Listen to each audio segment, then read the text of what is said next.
은혜가 풍성하신 하나님 아버지, 오늘도 우리에게 생명과 호흡을 주시고 새날을 열어주심에 감사를 드립니다. 사모하는 마음으로 하루의 첫 시간을 구별하여 주님 앞에 나왔사오니 주님, 우리에게 이 시간 은혜를 베푸시고 또 베풀어 주옵소서. 말씀을 듣고 기도할 때 우리에게 성령의 충만함을 허락하여 주시고 세상 그 무엇보다 주님을 뜨겁게 사랑하는 마음을 이 아침 우리에게 부어 주시옵소서. 주님의 십자가 보혈로 저희를 덮어주시어 코로나와 모든 악한 것들로부터 우리를 보호하여 주시옵시고, 특별히 연약함 가운데 있는 사랑하는 권속들을 기억하사 놀라운 치유의 역사가 일어나게 하여 주옵소서. 믿음의 주여, 우리를 온전케 하시는 예수 그리스도의 이름으로 기도드리옵나이다. 아멘. 하나님 말씀 구약 레위기 5장 14절부터 6장 7절까지 말씀입니다. 레위기 5장 14절부터 6장 7절까지 말씀 합독하시겠습니다. 여호와께서 모세에게 말씀하여 이르시되, 누구든지 여호와의 성물에 대하여 부지 중에 범죄하였으면 여호와께 속건제를 드리되, 네가 지정한 가치를 따라 성소의 세겔로 몇 세겔 은에 상당한 흠없는 순양을 양떼 중에서 끌어다가 속건제로 드려서 성물에 대한 잘못을 보상하되 그것의 5분의 1을 더하여 제사장에게 줄 것이요, 제사장은 그 속건제의 순양으로 그를 위하여 속죄한즉 그가 사함을 받으리라. 만일 누구든지 여호와의 계명 중 하나를 부지 중에 범하여도 허물이라 벌을 당할 것이니, 그는 내가 지정한 가치대로 양떼 중 흠없는 순양을 속건제물로 제사장에게로 가져갈 것이요, 제사장은 그가 부지 중에 범죄한 허물을 위하여 속죄한즉 그가 사함을 받으리라. 이는 속건제니 그가 여호와 앞에 참으로 잘못을 저질렀음이니라. 여호와께서 모세에게 말씀하여 이르시되, 누구든지 여호와께 신실하지 못하여 범죄하되 곧 이웃이 맡긴 물건이나 전당물을 속이거나 도둑질하거나 착취하고도 사실을 부인하거나 남의 잃은 물건을 줍고도 사실을 부인하여 거짓 맹세하는 등 사람이 모든 일 중에 하나라도 행하여 범죄하면 이는 죄를 범하였고 죄가 있는 자니, 그 훔친 것이나 착취한 것이나 맡은 것이나 잃은 물건을 주운 것이나 그 거짓 맹세한 모든 물건을 돌려보내되 곧 그 본래 물건의 5분의 1을 더하여 돌려보낼 것이니, 그 죄가 드러나는 날에 그 임자에게 줄 것이요, 그는 또 그 속건제물을 여호와께 가져갈지니 곧 네가 지정한 가치대로 양떼 중 흠없는 순양을 속건제물을 위하여 제사장에게로 끌고 갈 것이요, 제사장은 여호와 앞에서 그를 위하여 속죄한즉 그는 무슨 허물이든지 사함을 받으리라. 아멘. 오늘 말씀 번제, 소제, 화목제, 속제제와 함께 구약 5대 제사 가운데 하나인 속건제 규례입니다. 히브리어로 속건제는 야샴, 배상하다라는 의미가 있어요. 하나님과의 관계에서 그리고 사람과의 관계에서 저지른 과실에 대해서 책임지고 보상할 것이 있을 때 그것을 해야 된다라는 것이죠. 그 보상과 배상을 위한 제사, 그것이 속건제다. 그래서 어떤 번역에는 이 속건제를 배상제, 보상제라고도 번역하기도 한다고 합니다. 배상의 기준은 오늘 말씀을 보니까 원래 내가 손해를 끼친 부분만 돌려주는 것이 아니라, 책임지는 것이 아니라 5분의 1을 더하여서 배상하여야 한다, 제물로 드려야 된다라고 나와 있죠. 나의 과실이 100만 원 정도의 가치를 지닌 과실이라면 그 5분의 1, 20만 원, 그러니까 120만 원으로 배상하라, 쉽게 이해하면 그럴 것 같습니다. 속제제와 마찬가지로 속건제도 의무제였습니다. 드려도 되고 드려지 않아도 되는, 선택할 수 있는 제사가 아니라 이 죄가 있을 때는 하나님 앞에서 반드시 드려야 하는 의무제였어요. 속제제의 경우에는 생각해보면 죄를 범한 자가 누구냐에 따라서 제물의 종류가 달라졌죠. 대제사장의 경우에는 소를 드렸고요, 족장의 경우는 양을 드렸고요, 또 평민의 경우는 염소를 드렸고, 또 그것에 미치지 못하는 가난한 자들은 비둘기나 곡식을 드리는 경우도 있었죠. 속죄제는 그러했지만 오늘 말씀의 이 속건제는 일정했습니다. 모세가 지정한 가치에 흠없는 순양을 드려야 됐어요. 이 속건제에 대한 제물이 동일했다.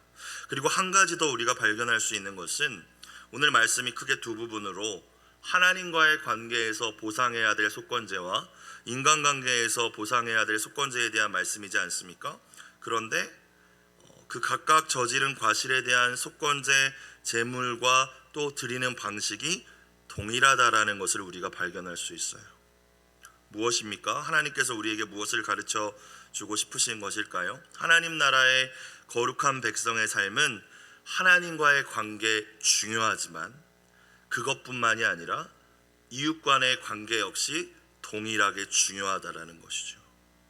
예수님께서 율법의 모든 계명 중에 가장 큰 계명을 그래서 이렇게 요약해 주시지 않았습니까? 너의 모든 것, 마음과 뜻과 정성, 생명 다 하여서 주 너의 하나님을 사랑하라. 첫째 되는 계명이다.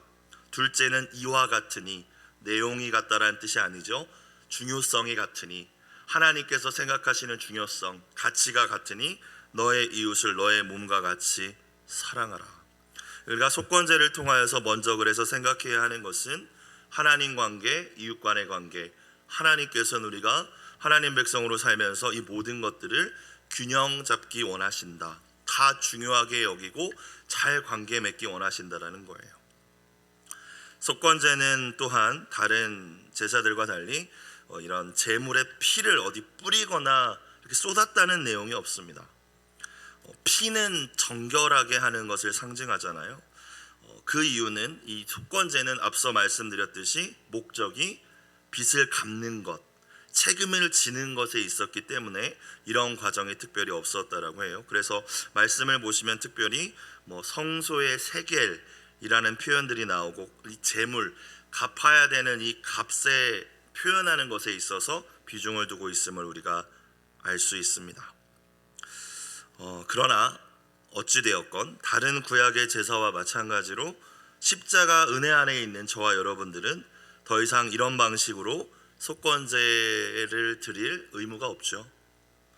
고난받는 종의 노래로 알려진 이사야 53장 10절에 보니까 이렇게 나와 있어요. 여호와께서 그에게, 예수님이죠, 여호와께서 그에게 상함을 받게 하시기를 원하사 질고를 당하게 하셨은즉 그의 영혼을 속건제물로 드리기에 이르면, 예수님이 속건제물로 우리를 위하여 오셨다라는 말씀입니다. 그러니까 하나님의 아들 예수님께서 자기 몸을 단번에 드리심으로 완전한 속죄제물만 되실 뿐이 아니라 번제물이 되실 뿐만이 아니라 화목제물이 되실 뿐만이 아니라 우리가 갚아야 할 모든 그 책임과 빚까지 탕감해 주시는 속건제물이 되어 주신 줄로 믿습니다. 그렇기 때문에 이 구약의 5가지 제사의 모든 제물이 결국 예수 그리스도를 상징하는 것이죠.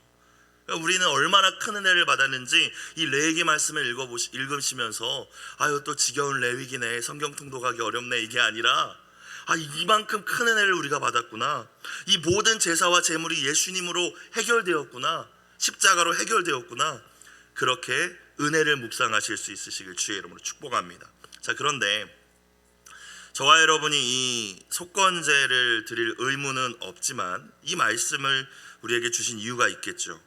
하나님이 어떤 분이신지, 또 은혜로 구원받은 우리가 죄와 과실과 특별히 책임져야 될 문제에 대해서 어떤 태도를 가져야 하는지 하나님 가르쳐주고 싶기 때문에 이 말씀을 주신 줄로 믿습니다.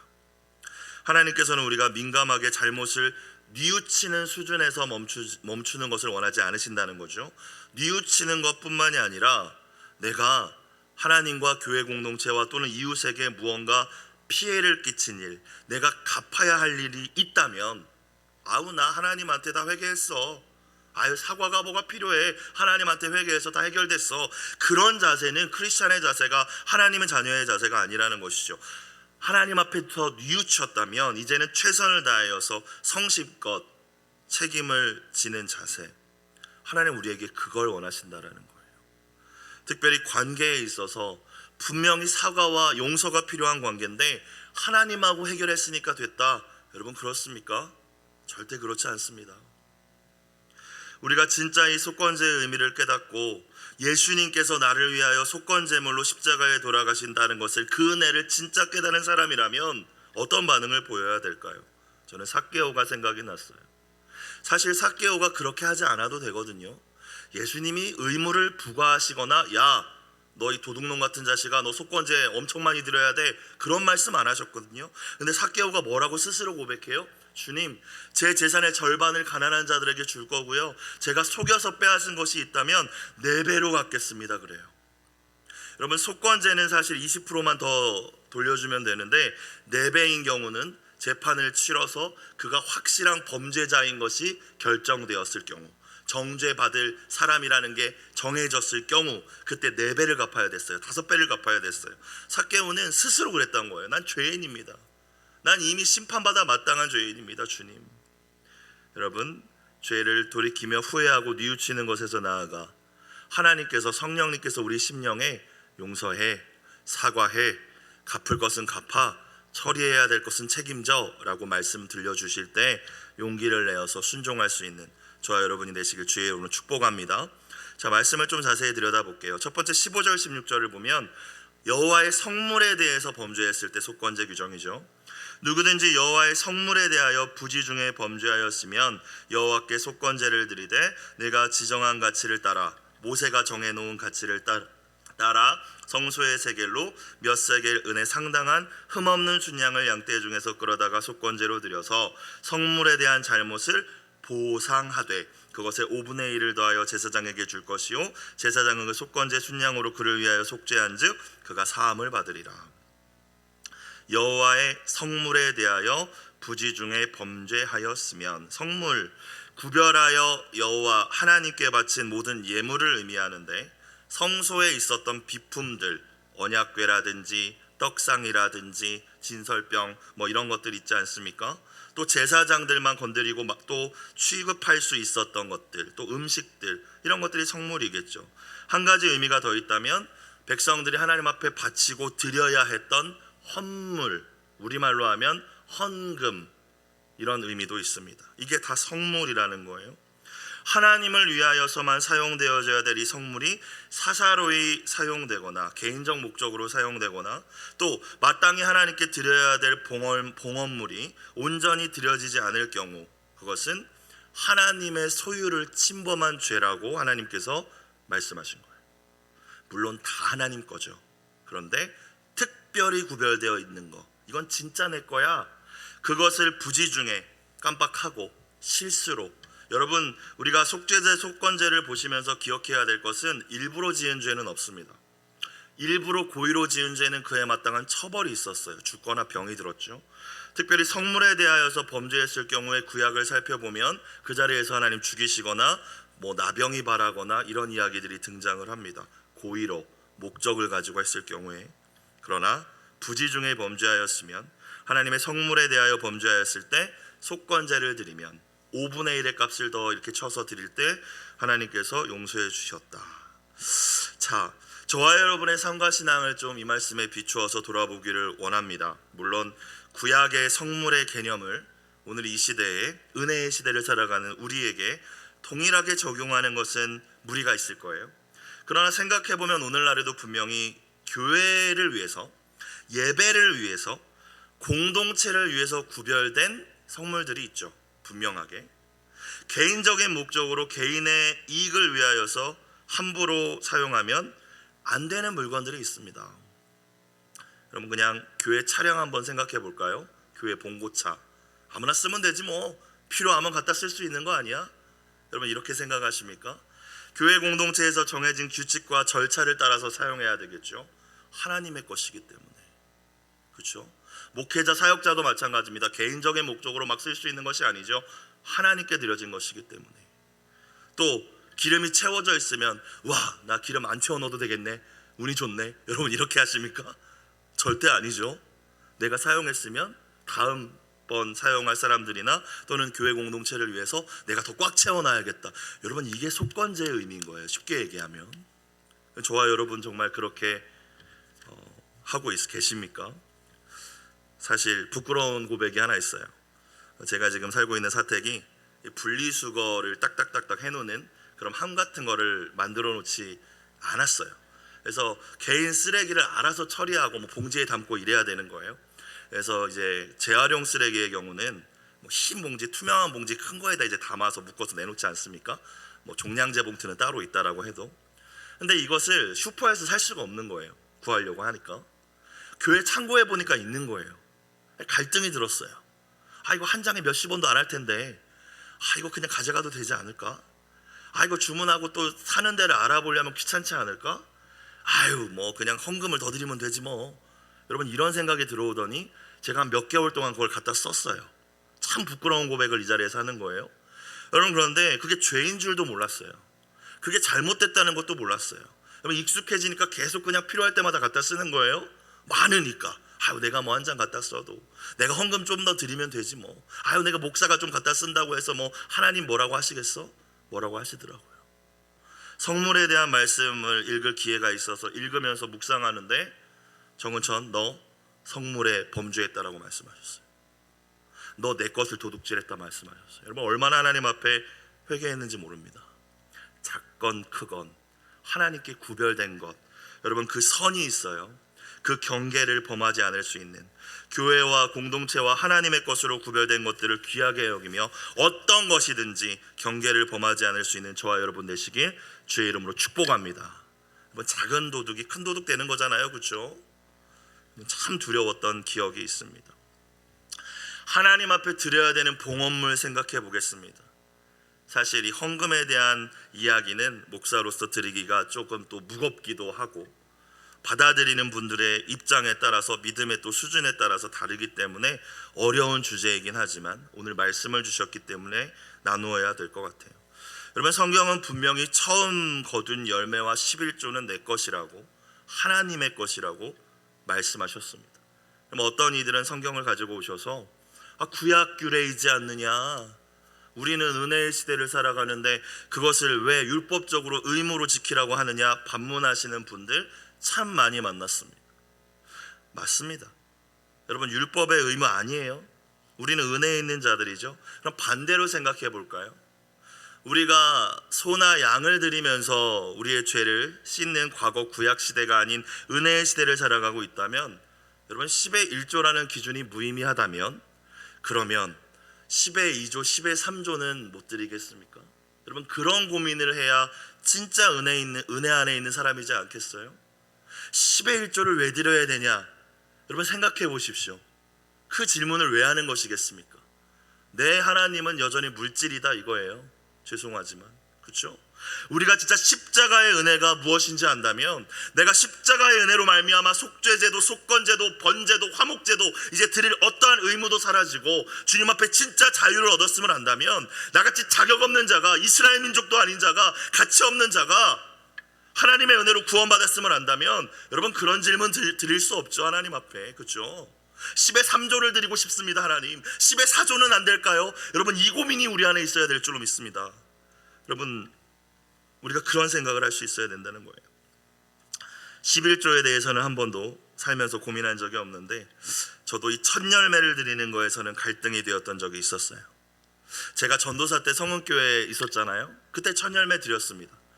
사례비가 전도사님 사례비는 많지 않았기 때문이기도 했었던 것 같아요, 생각해 보면. 근데 제가 개척을 나갔다 다시 부목으로 왔을 때는 사례비가 달라졌잖아요. 근데 머릿속에 계산이 들어가는 거예요. 나 전도사 때 드렸잖아. 성원교회에 첫 열매 드렸잖아. 부목사로 와서도 드려야 되나?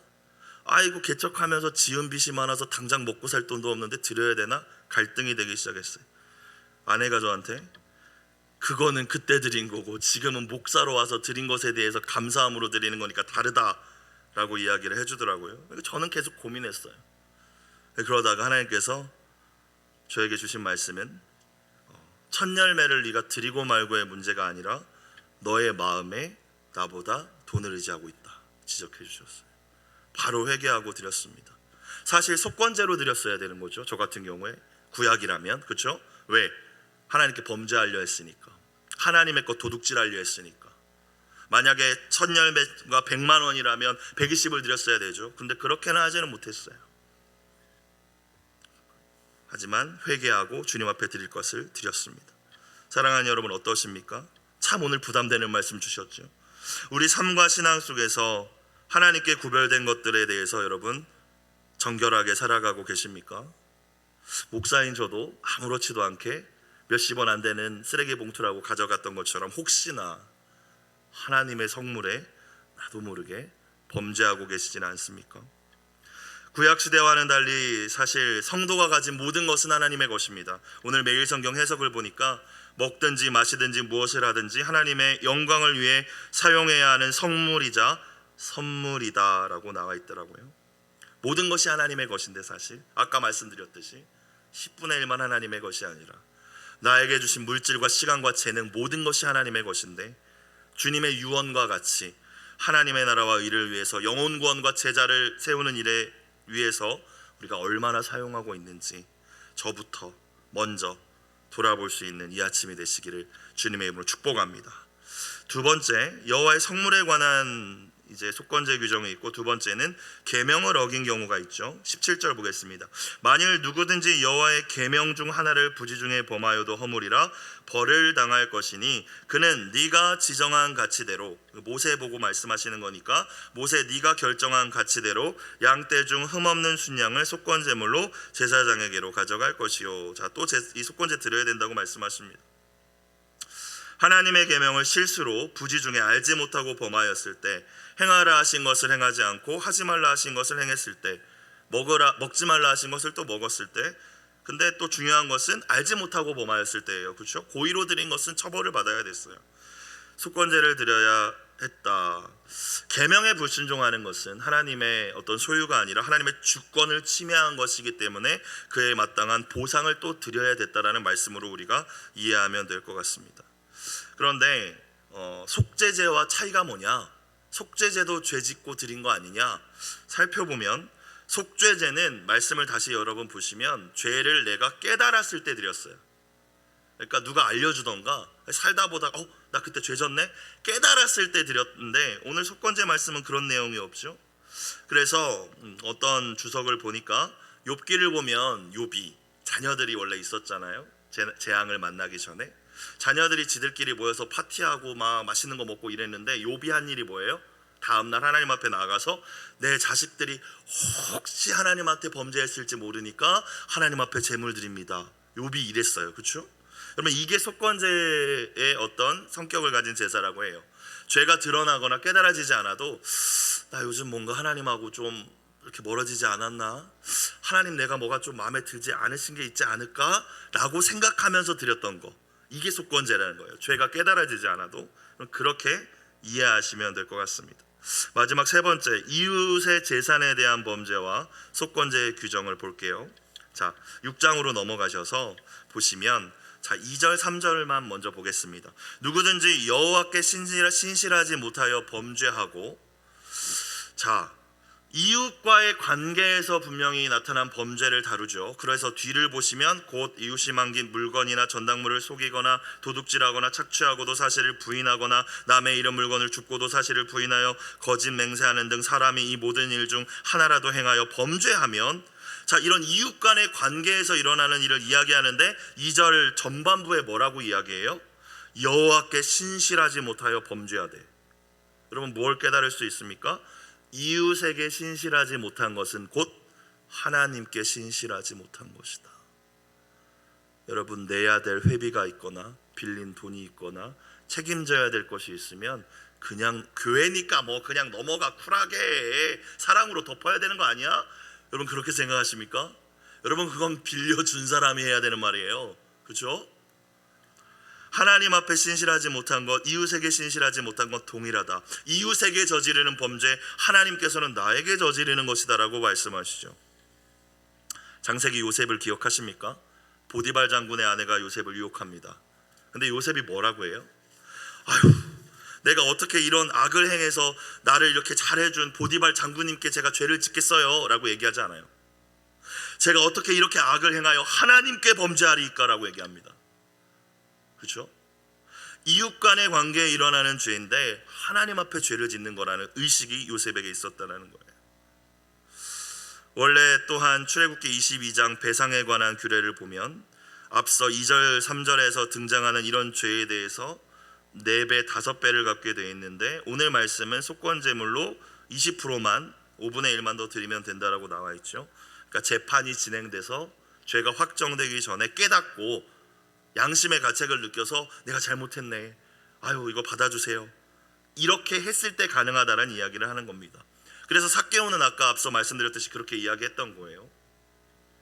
자, 5절 6절을 또 보겠습니다. 그 거짓 맹세한 모든 물건을 돌려보내되 곧 그 본래 물건의 5분의 1을 더하여 돌려보낼 것이니 그 죄가 드러나는 날에 그 임자에게 줄 것이요. 6절, 그는 또 그 속건제물을 여호와께로 가져갈지니 곧 네가 지정한 가치대로 양떼 중 흠없는 순양을 속건제물을 위하여 제사장에게로 끌고 갈 것이요.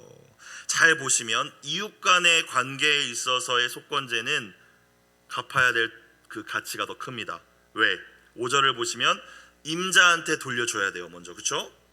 내가 꾼 거, 내가 지금 모르는 중에 또는 약간 의도적으로 어떻게 이렇게 챙기려고 했던 거 돌려주고 5분의 1 더 돌려주고, 끝이 아니라 6절에 보시면 속건제물도 드려라. 여러분, 다시 우리가 깨달을 수 있는 거, 하나님과의 관계가 제일 중요하죠. 물론 그런데 그것만 중요한 것이 아니다. 보이는 너의 주변에 있는 이웃과 형제와 함께 신앙생활하는 이들과 화평하지 못한데 어찌 나와 화평하려 하느냐, 이 말씀이죠. 먼저 걔한테 보상하고 와서 예배드려, 이거예요. 여러분, 비슷한 말씀 기억나시죠? 예수님 말씀. 네가 제물을 드리려다가 형제와 뭔가 이게 부딪힌 게, 갈등이 있는 게 생각이 나거든. 제물을 내려두고 가서 그 형제와 화해하고 돌아와서 제물을 드려라. 여러분, 이것이 아버지의 뜻이라는 거예요. 또한 우리는 하나님의 백성은 이웃에게 절대로 해를 끼치면서 내 이득을 취하해서는 안 된다라는 교훈 또한 오늘 말씀을 통하여 우리가 깨달을 수 있습니다. 말씀을 정리할게요. 속건제의 이 말씀들을 통하여서 하나님 오늘 우리에게 너가 갚을 것 갚으라 말씀하십니다. 너가 책임져야 될 게 있니? 책임져라라고 말씀하세요. 왜냐하면 관계가 제일 중요하죠. 하나님과의 관계, 이웃 간의 관계. 여러분, 그런데요, 내가 갚아야 될 것을 갚지 않고 사과해야 할 것을 사과하지 않고 용서 구할 것을 용서 구하지 않는다, 절대 그 관계는 회복되지 않습니다. 물론 우리는 속건제물을 드리진 않죠. 하나님과의 관계는 예수 그리스도의 십자가만 의지하며 나아가면 주님은 언제든지 동일한 은혜를 주세요. 그렇죠? 하지만 이웃과의 관계는 그렇지 않습니다. 뉘우치되 아까 말씀처럼 해결해야 될 건 해결해야 돼요. 여보, 내가 잘못했어. 집사님, 내가 잘못했어. 목사님, 제가 잘못했네요. 해결해야 할 것은 해결해야 된다. 그러나 저도 여러분도 잘 알죠. 우리의 힘과 능력으로 절대로 우리가 지금까지 살아오면서 저지른 모든 잘못들에 대해서 다 갚을 수 없습니다. 속건제 한 번에 흠없는 순양 500만 원이라고만 생각해도 여러분, 우리 돈으로도 절대 못 갚아요. 그렇죠? 그렇기 때문에 예수님이 오신 것이죠. 모든 빚을 탕감해 주신 것입니다. 그러나 그렇기 때문에 아무렇게나 살아도 된다는 말은 결코 아니죠. 이제 저와 여러분은 그 예수님의 은혜의 빚진 자로 살아야 할 줄로 믿습니다. 예수님 모시고 살면요, 내가 어떻게 해야지가 아니라 이제 갚아야 할 것도 가르쳐 주실 거예요. 너 그 집사님하고 관계 풀어야 돼. 너 아내와의 관계 풀어야 돼. 너 그거 죄야. 너 그거 회개하고 돌이켜야 돼. 성령님께서 우리가 회개하면서 또는 이웃 간의 관계에서 드려야 될 속건제가 무엇인지 구체적으로 가르쳐 주실 거예요. 성령님을 모시고 오늘 하루도 성령님께서 명하시는 대로 순종하면서 하나님과의 관계에서, 이웃 간의 관계에서 주님, 내가 책임져야 될 일이 있습니까? 내가 진짜 회개하며 하나님 앞에 보상해야 될 것들이 있습니까? 그것들을 묻고 깨닫고 순종하며 오늘 저와 여러분에게 허락하신 이 한날의 삶 가운데서 주님이 기뻐하시는 속건제를 드리실 수 있기를 주의 이름으로 축원합니다. 기도드리겠습니다. 사랑의 하나님, 속건제의 말씀을 통하여서 하나님께서는 정말 작은 죄도 우리 가운데 있기를 원하시지 않는다는 사실을 깨닫기를 원합니다. 하나님, 흠없는 순양으로 모든 것들을 갚을 수 없어서 우리에게 예수님을 보내주신, 십자가의 은혜를 허락해 주신 그 하나님의 사랑을 오늘 하루도 의지하며 살아가게 하여 주시옵소서. 그러나 그 자유로 우리 육체의 기회를 삼지 않게 하시고 사랑으로 서로 종노릇할 수 있는, 우리가 사과해야 할 것은 사과하고 책임져야 할 것은 책임지며 성령님께서 내 마음에 주시는 음성에 순종함으로 기뻐하시는 속건제 우리의 몸을 들이며 하루를 살아낼 수 있는 저희가 될 수 있도록 은혜를 더하여 주시옵소서. 함께 하실 주님을 기대하며 예수님의 이름으로 기도드리옵나이다. 아멘. 찬송가